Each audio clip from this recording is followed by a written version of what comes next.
All right. So far, it's just me. I've sent out invitations, so maybe there's an issue with Google Plus on this tech study. It doesn't mean we're going to stop trying to do that. But I'm going to hang here. It may be very boring for a while because it's just me at this point. If we get anybody else join us, we'll kind of go from there. And hopefully we can work the kinks out. I think I followed the proper steps. And I don't know why it hasn't clicked. So we will see how that goes. Click here.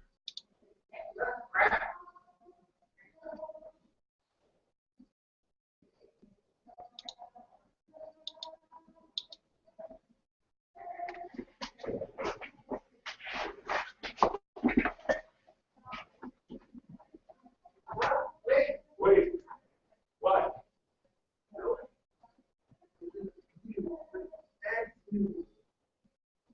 You're talking different things. I'll tell you what I'm trying to do. So I was like, maybe if I just click on this, I'll be able to do it. Yeah. So exactly, that's you talking about how you are talking. Okay, yeah, but you should have I sent you another email directly to you. I said, background at this yep.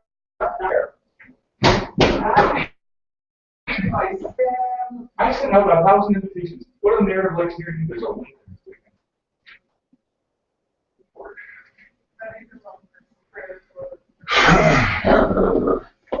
Well, this is ridiculous. Maybe I can post a link on here that will get us to where we need to go.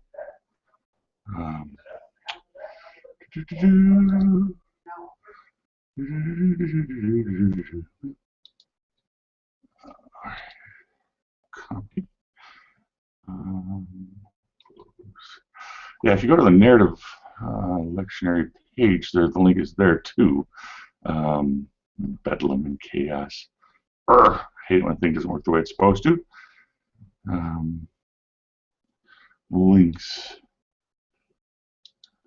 There we go. Hey, we got one. We may have to. Hello there. Hello, hello. I don't see you, just there you are. There we go. I've done another one before, and it's like, I should have brought my ear things, which would have been easier, but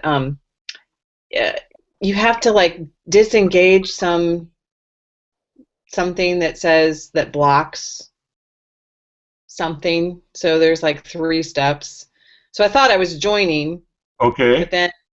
But then it like says it wasn't until I actually got the little invite down at the Google's just confusing. So and I wonder why nobody's adapting this. I mean, this is a wonderful thing, and it does work really, really well if you can get it to work. The problem is that they're cutting their own throats by dealing with this sort of stuff, and it's like, yeah. Well, at least it's free, because Skype, to get more than one video connection, you have to pay for the premium or whatever. And I think I did it once, and it doesn't seem to work quite as well. So I've only got about an hour max, and of course I'm running behind and everything else. But since I decided to start all my programming this week and have 2 Bible studies that I'm not ready for. So isn't that the life, right? So, but yeah, my associate's trying to join us here too, and it is not playing nice for him. And he's in the office right next door to me. Yeah. Well, do you have a Macintosh or PC? What's that? Do you have a Macintosh or a PC? PC. Okay. Well, there you go. Yeah. I'm sorry. No, this is a Google thing because he's next door. I sent him 3 different invitations, and none of them have gotten there.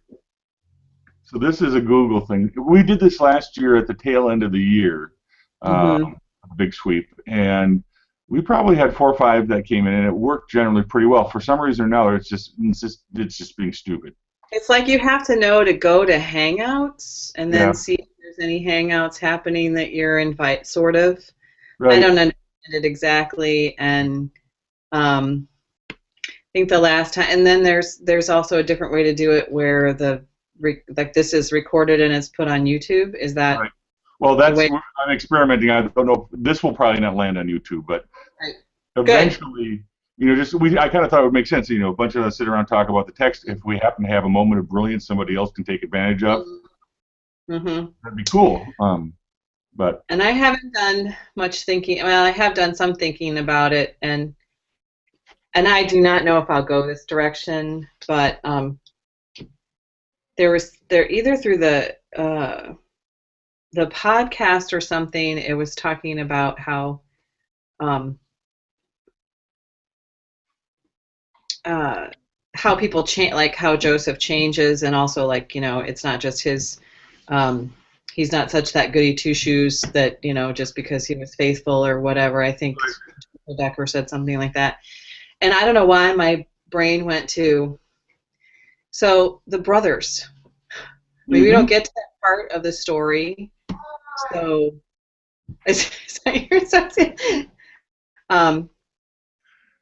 how the faithfulness of God affected them eventually, even though I'm trying to put it like when you are not reconciled to someone and you kind of know that it's your fault because you were the instigator. mm-hmm.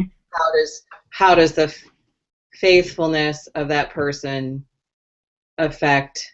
How does the faithfulness of Joseph, which shows up at the end of the story, how does it affect their living before the reconciliation and their life after the reconciliation? And I don't think I can necessarily do that in a sermon, but it just kind of I don't know what triggered that kind of thought to kind of do that.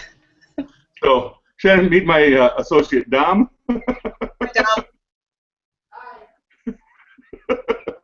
Next time I'll wear my funny little so I can hear it in my ears instead of on the computer. Yeah. He's actually the one who's preaching this weekend, so we'll see if he has any brilliant insights. Mm-hmm. No. No, it's not working. Your audio is pretty quiet. Here, let me double check something here. I got a control room here. See if I can boost you. Try that. All right, Mike, now. Yes. There you Boom! You are a technological whiz kid, and now you're gone. I gotta if I don't shut my door, I get double echo from you and you. Oh, yeah. Okay. So, anyway, you're preaching, so I don't know if you have any immediate insights. She was talking a little bit about, you want to recap that? Oh, just that I was trying to relate. It's kind of maybe too big of a theme to go at in the sermon, but I tend to not try to tell the whole story. I might kind of get them there and invite them to read up through. But I was thinking about the brothers, how the faithfulness affects the brothers, like thinking about living under that kind of guilt of selling him, right? Getting rid of the problem, because actually in the Noah story, I focused on I took from the narrative blog post that Betsy Hume and Cindy do, and where she said there's people that we just want to put in the outside and say if they just go away, everything would be better. So I kind of focused on that, and that it didn't really make any difference because people were still evil. So I might pull that theme in and ask, how does the faithfulness of Joseph affect his brothers? Right? So they're living away from him. So how does our faithfulness affect people who have kind of put us aside. I don't know how to say that other than. I mean, there's certainly an interconnection theme, especially with Abraham last week. Mm-hmm. The whole idea of blessing is so that he'll bless others, right? Mm-hmm. And that's certainly a thread. And then, for me, it was sort of, and it's partly because we're doing stewardship, but for me, it's this idea of in the midst, right? This idea of how God is committed to us, right, to these people. And you see God's commitment to the people in the flood and the promise of the rainbow. You see God's commitment to the people when he says, Abraham, I will make you a great nation. You see God's commitment to the people, and here the screws really get put to it, right? You see his commitment to the people, specifically in this case, Joseph, in prison. And this is the snapshot of Joseph we get this year. Like, it's not, ooh, I dreamed about stars and corn or any of that, right? Or, oh, look at my coat. Mm-hmm. It's in prison. Mm-hmm. So I think that was sort of the tack that I was initially thinking of, looking at it and what things are we in the midst of, to spin that out. Rolf Jacobson's commentary from last time around actually gets at that in suffering. God is with us in suffering and remains faithful. And he also connects that whole, this is the point where the promise, we skip a big chunk of Jacob and the sons and the tribes. And this is kind of goes from the promise to Abraham to him, and now it's the blessing for the nations kind of through Joseph, because he's blessing Pharaoh. Yeah, no, I mean, we've expanded greatly, right? In the last week, you've got Abraham, and now you're 3 steps out with Joseph, right? Joseph, son of Jacob, son of Isaac, son of Abraham, and so not only do you have Joseph, who's one of the, his sons are 2 of the tribes, and then you've got all of Egypt, right? So that's where they are, and you really are expanding outward this idea of blessing, because it has been it's been inside baseball for the last couple of readings, right? Noah and his family, Abraham and Sarah. And now you start to widen back out. So, have we all read it? I know that sometimes we like to read these things, but the actual lesson, you mean? Yeah. Welcome, Brent. That's a wave down here. We're just doing the best we can. Google Plus has not been very cooperative with us today, so. All righty. So I haven't read it because I'm not preaching on it.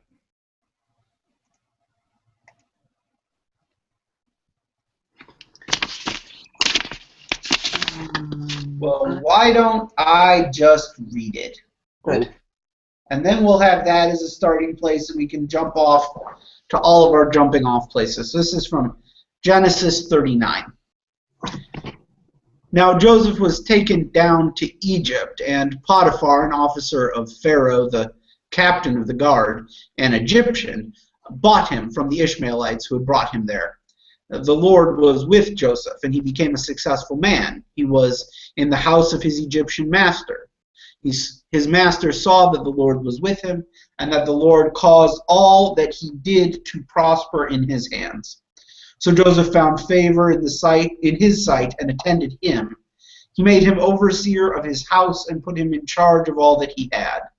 From the time that he made him overseer in his house and over all that he had, the Lord blessed the Egyptian's house for Joseph's sake.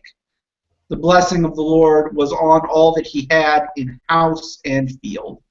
So he left all that he had in Joseph's charge, and with him there, he had no concern for anything but the food that he ate. Now, Joseph was handsome and good-looking. After a time, his master's wife cast her eyes on Joseph and said, "Lie with me." But he refused and said to his master's wife, "Look, with me here my master has no concern about anything in the house, and he has put everything that he has in my hand. He is not greater in this house than I am. He is not greater in this house than I am, nor has he kept back anything from me except yourself, because you are his wife. How then could I do this great wickedness and sin against God?" And although she spoke to Joseph day after day, he would not consent to lie beside her or to be with her. One day, however, when he went into the house to do his work, and while no one else was in the house, she caught hold of his garment, saying, "Lie with me." But he left his garment in her hand and fled and ran outside. When she saw that he had left his garment in her hand and fled outside, she called out to members of her household and said to them, "See, my husband has brought among us a Hebrew to insult us. He came in to me to lie with me, and I cried out with a loud voice. And when he heard me raise my voice and cry out, he left his garment beside me and fled outside." Then she kept his garment by her until his master came home, and she told him the same story, saying, "The Hebrew servant whom you have brought among us came in to me to insult me. But as soon as I raised my voice and cried out, he left his garment beside me and fled outside." When his master heard the words that his wife spoke to him, saying, "This is the way your servant treated me," he became enraged. And Joseph's master took him and put him in prison, the place where the king's prisoners were confined. He remained there in prison. But the Lord was with Joseph and showed him steadfast love. He gave him favor in the sight of the chief jailer. The chief jailer committed to Joseph's care all the prisoners who were in the prison, and whatever was done there, he was the one who did it. The chief jailer paid no heed to anything that was in Joseph's care, because the Lord was with him, and whatever he did, the Lord made it prosper. So there it is. This time it just struck me on how both Potiphar and the jailer didn't have to worry about anything. And they say about Potiphar, all he had to worry about was, deciding what to eat. And the jailer also didn't have to worry about anything, which kind of flips it on its head and really is a stewardship angle that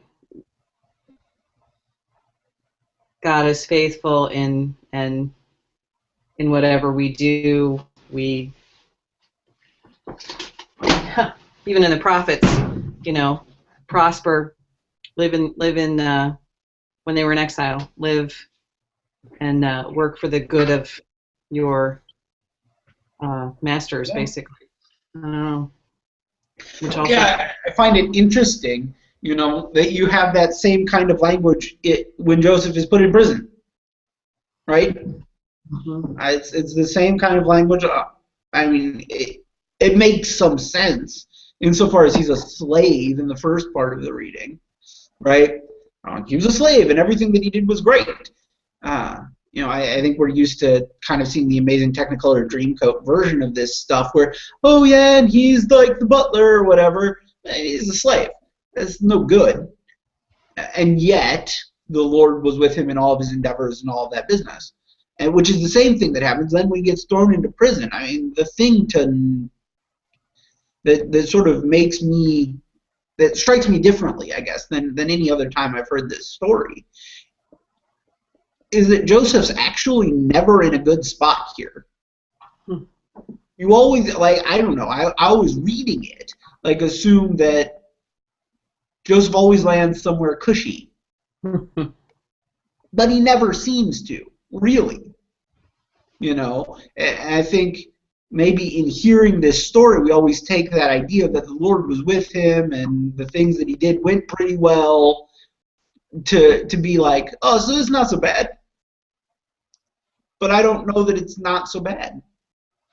You know, it's that idea of being in the midst again that is really a bad situation. It goes from bad situation to bad situation, not semi-acceptable situation to bad, but we can make it workable situation, which is like what I tend to envision, I think, when I hear this part of the Joseph story.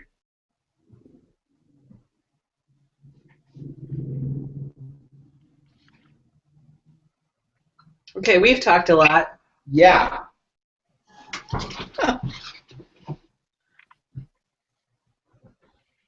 I'm jotting down all your good notes. There you go. I think, Dom's probably clicked on a little bit to where I'm going, which is, how I set up the stewardship thing, though, too, is because we don't always see ourselves as people who are blessed when things aren't good, because we're living in that immediate moment, which on some levels is great, but, sometimes you have those moments where you are in the midst of the chaos of life, and that you forget that there's something bigger and grander surrounding you and holding you and carrying you through all that kind of stuff. And I do like a little bit of what you said before, Sharon, too, is the fact that I think there's a little bit of a developmental thread that goes through here, too, with Joseph, because in some levels, at the beginning of the story, where you do have the coat and you do have there's a reason why his brothers got rid of him. He was a jerk. And maybe not an intentional jerk. There's always that fine line between a jerk who's an intentional jerk and the jerk that's an unintentional jerk, and that may be where Joseph was in all of this. But there's also some character development that goes in this, where he's being prepped for larger and larger responsibilities, and you don't want to take a jerk, even unintentional, and put them in that situation until they've been well-tempered. I don't know. Maybe that doesn't fly, but it's just a thought I had. It's just a fine line between anything that doesn't kill you will make you stronger, kind of thing, which is not necessarily. Well, it's going to be tricky because I'm actually we're having a group come in the afternoon. It's a couple of women who are advocates for victims of human trafficking. So the slavery issue and the standing up and saying no is a tricky one when your life is in a bit of danger. Yeah. A lot of danger. So I'm not sure if I'm going to connect that thread or not, but well, there is a thread. There is a thread, and they point to this in the commentary that they put on Working Preacher. That there's this theory of God is with the oppressed. Right, and that's sort of what I would get. Like Joseph, is in very many ways oppressed and powerless. Joseph is in many ways a trafficked human. In this story, and I think the thing that makes it tricky is because of just sort of the latent definition of blessing that a lot of folks are working with. It seems to come right out of here, which is, well, the Lord was with him and everything he did went well. Well, what does that mean? Because if I was a slave, I would think that if everything I did went well, that the first thing I would do would be my escape plan. And that doesn't happen for Joseph. He does get put in jail. So what does it actually mean for God to bless him, for God to be present with him, for this to happen? Because we think that God's blessing should just invert the social structures in so many ways, right? I mean, that's the Magnificat, that's all this stuff, right? And it doesn't actually happen, and yet we say, at our very tamest, that God has a preferential option for those oppressed, right? And so where do those meet up? For your specific context, where does that happen? I think that's that's an interesting avenue of questioning. You know, not somewhere I'll probably go this week, just because of contextual stuff with our stewardship and this other stuff. Mm-hmm. But for your context, I think that's a very interesting question to really get in there with.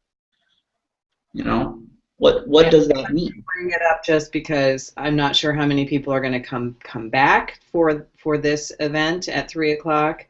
But there's it's a tough video on facts about human trafficking that I downloaded or I have access to, and I don't think I'd use it in worship, but maybe I would use the facts as a bulletin insert or something like that.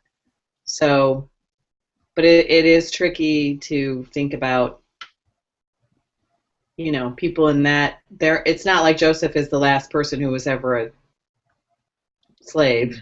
Mm-hmm. Yep. And that it's still happening, and to think about how God is with them and our stewardship of that. You know, what's our responsibility to that? I don't know. May I ask a question? Yes. My question is, it seems like the story is sort of, or I'm perceiving that the question that some of my folks may raise would be, well, here you have this accusation of assault or rape, and you know, normally we like to blame the victim anyway. You know, it's their fault. And here you have it in Scripture where it's another false accusation,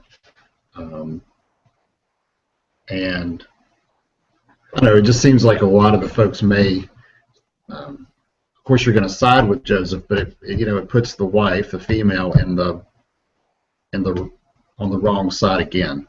Mm-hmm. I don't know. It seems like that's what a lot of folks would probably focus on, because you don't really get down to the, when he's in jail until the very end. And I agree with everything that you all have said. That's probably the way that I'll go, that, God remains and blessing Joseph and the line. But there's a lot before that. I think a lot of go ahead. So this is the immediate thought in my head, and thinking about modern day human trafficking, which is so often women are the victims of that. That if I were going to take that tack, if I was going to talk about that area of this, I would tell the story gender bent. I would set it up in such a way that I tell the Joseph story with the Joseph character as a woman. If I'm going to focus on the first half of this reading, that's what I'm going to do, because I'm thinking contextually for the people that wrote this. They're writing about an underprivileged group, that group being Hebrews, against Egyptians, right? And so often we think of these stories as males and females, men and women, and right, and so you have an underprivileged group there too. Just because the one trying to commit rape in this story is a woman, and the important fact for the people that wrote it is she's an Egyptian, but that will be missed by a modern audience, which is why I might switch it, which is why I might make the Egyptian a man if I was going to attack that angle. I think homiletically. Yeah, I don't think I plan on, taking up the entire sermon talking about that, but it feels like to me that given the length of that it goes in Scripture within this text, it needs to be mentioned somehow. Power. Because that's what folks are thinking about. No. I might think about who has the power. And that's where I was going too. That's the powers where that handle is, because that's really, when you boil it down to, is the fact that if you're looking at this, that there is blessing even in powerlessness. Blessed are the poor in spirit. But are you going back to that angle on those things? Because we kind of think that everything, to be blessed, means you have everything under control, that you're the one in power, when in fact, time after time, the stories of those who are in power and those who are in control are the ones who are actually the bad guys in the story, in this particular one, even though she is a female. And yeah, there are dynamics in there that I can't even touch or grasp onto. But I need to get that out. Well, if you look at being falsely accused, now this is going to be power and privilege too, and it doesn't necessarily have to just be, because it's difficult to talk about privilege or perception. So you can actually look at it not male female, but how do your folks look at poverty? Someone who's in a place of poverty, that where they're there because they deserve to be there. So you can look at those. That's one of the phrases I came up with too, was he got what he deserved. Well, he's in a position of, what does that mean? What does that mean? You get what you deserve. Did he deserve that? That's because one group has power. And I think there was some interplay with that with politics. In one of the readings or one of the commentaries, relating it to like Game of Thrones, or I can't remember what it was, but things that are played out in kind of power things, where corruption and saying no to that corruption, and that's kind of what Joseph does too. Says, no, I have to be faithful to who I am. I've been put in this position of responsibility, and my master has trusted me with this, and I have to follow, what I've been entrusted with. Well, and what I found interesting, just one more riff on power privilege with this text. What I found interesting was when I read the commentary that was on Working Preacher, that the other two examples they had of someone saying no to someone in power abusing them were Vashti in the book of Esther, Mm-hmm. right, and Hagar in the Abraham story. Two people that basically don't get the Joseph treatment. Mm-hmm. So I think that there's something there. I'm not sure what it is, but even within the biblical story, you find that.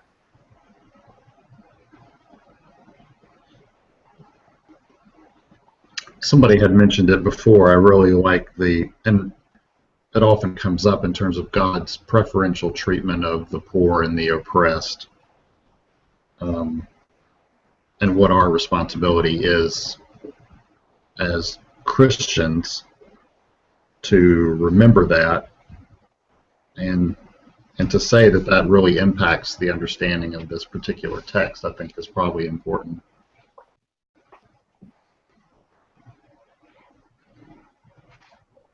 It's a challenge to our people to remind them of that if God has preferential treatment for the poor, where are we called then to live into that promise that God makes to the people and the nations, And I keep coming back to this sort of latent definition of blessing that people have tossing around in their heads of success, and that usually is material success.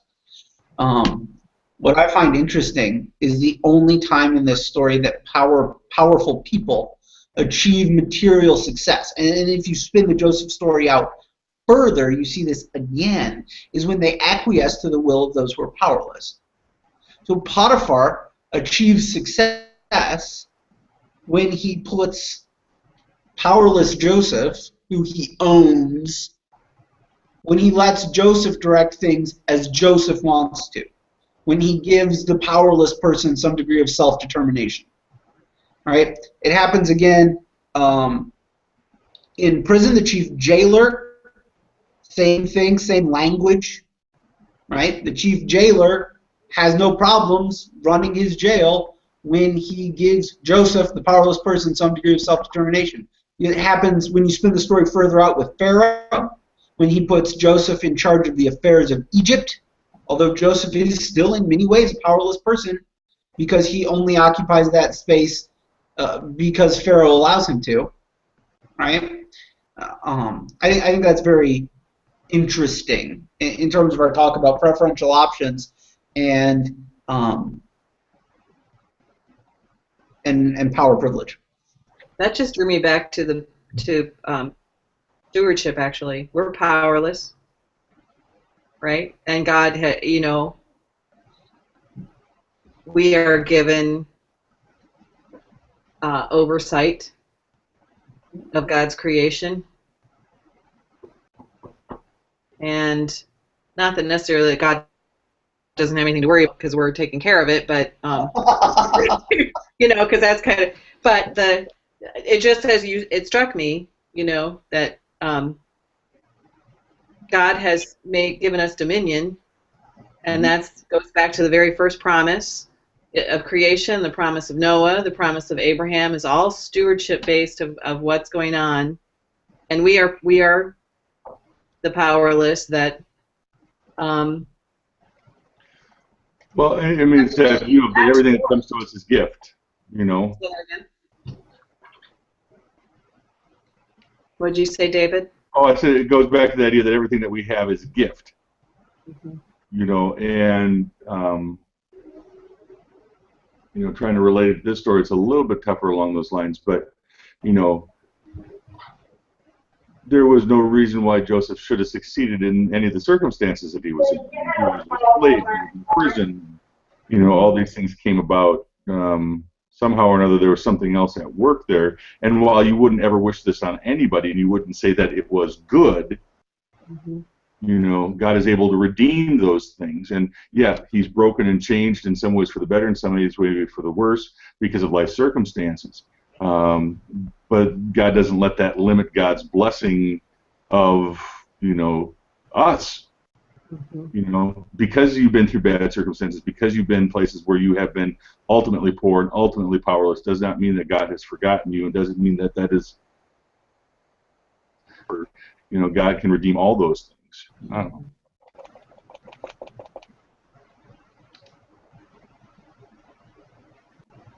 Without getting too much in works righteousness, I like stewards of the promise too, since we're working with the idea of promise. We are living into the promise, but we're also stewards of that promise. And I think it came up last week where Abram will be a blessing and a curse, and it's through his actions, so he's still steward of that promise. So that's interesting. Not sure how I'd bring that in, but too much for 15 minutes. They'd love it if it was 12. So I try and do a lot with like pulling in psalms and readings that go with. Well, they're large to watch. What did you say last week, Pastor Don? Warp speed. Warp speed through the Old Testament for sure. Mm-hmm. And I think this one in particular is taking, at least through the Genesis story, is taking larger leaps than because this is our third year in it. So this one is like, you take a leap because you go straight to the flood, and then you take a pretty good leap and you get to, it's not as bad a leap, but you get to Abram, and then you take this ginormous leap to get to Joseph, and then you're at the end of Genesis. Mm-hmm. I do like the fact that the promise idea goes, that the leap actually goes from promise to Abraham to the blessing. It kind of skips over Abraham's, the first two, right? Land and a great nation, and kind of gets jumps to the blessing for the nations, for others. Yeah, blessing comes first. Mm-hmm.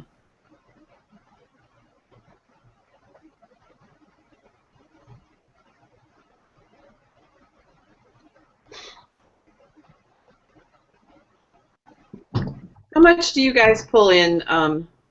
Okay, there's a my internship pastor, and I'm first call, so that wasn't that long ago. And actually, Bishop, when we were doing a text study, says the one question he asked is, uh, does Jesus have to die and rise again for this sermon? So I know that there's gospel in the Old Testament, and that the promise starts there. But do you connect that promise with the cross and resurrection? And how do you? I mean, it just has, sometimes it's just, but that's one of the things I kind of look at when I'm trying to preach too. We don't do a big gospel reading. We just do the verses that they have. Mm-hmm. But any thoughts on that? Well, we don't even do those. So we just one reading, and if it's the Old Testament, it's the Old Testament. Now, what we've done, and be with me on this, David, through various amounts of explicitness, we'll take those verses that they suggest and use them as a mirror. Comparing, I don't know, I did it one time with the call of Isaiah, whenever that was 2 years ago, and comparing that to the shock of Isaiah seeing the temple filled with smoke and the seraphim and all of that, comparing that to the declaration of Peter when he sees Jesus, or whatever it is, right? And you can draw those parallels. Whenever I talk about promise, I feel like the cross works its way in there somewhere. I could foresee Joseph is in a hopeless situation, a situation as hopeless as a cross, being a sentence that winds up in the sermon somewhere, things like that. But it depends on the sermon story. It depends on what the good news is, Yeah. And like I said, I kind of leaned up against the Beatitudes there. So, if you're talking about, Joseph in prison, Joseph being falsely accused, Joseph being sold into slavery by his brothers, you have that whole business, the Jesus business in there about, blessed are the poor in spirit, blessed are this, blessed are that, which runs contrary to our logic. And, and blessed is the one who died upon the cross for you and for me and for, that doesn't seem like it seems to run contrary to idea of what blessedness is, of what anything good would be. Just in here. I think the Matthew text that they recommend is a good one. I mean, it seems to fit the... What is it? Because I haven't looked at it. It's the end of the Beatitudes? Yeah, Matthew. It's Matthew 5, verses 11 and 12. There you go. Blessed are those who... Yeah. Blessed are you when people revile or persecute you and utter all kinds of evil against you falsely on my account. I mean, so... you could make that jump pretty easily, as he was just saying. Well, there's betrayal, false accusation. Yeah, very good. Yeah. And that might even work into some of my themes on the trafficking issue, too.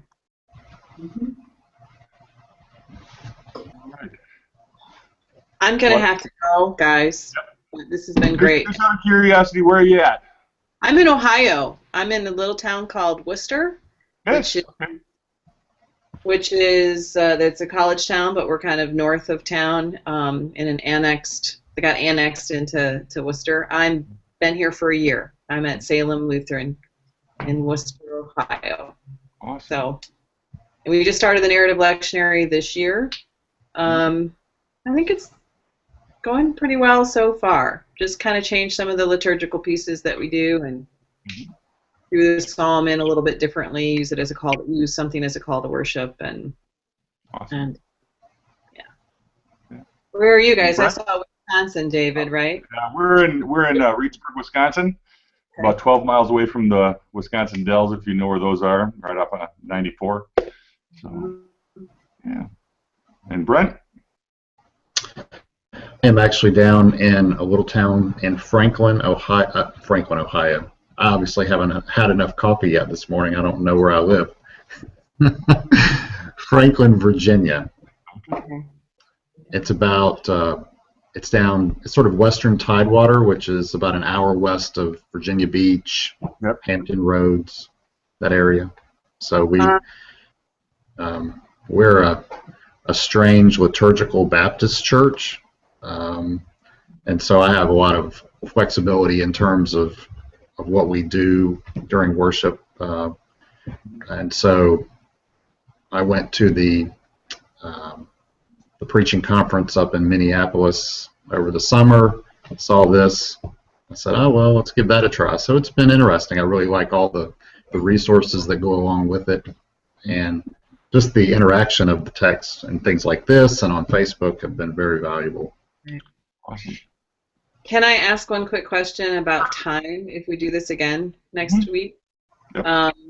Is it hard for you to do it any earlier? This is why I have to go, because I generally have a lunch thing on Wednesday with the clergy, so I'm just throwing that out there. You're earlier than I am. Yeah.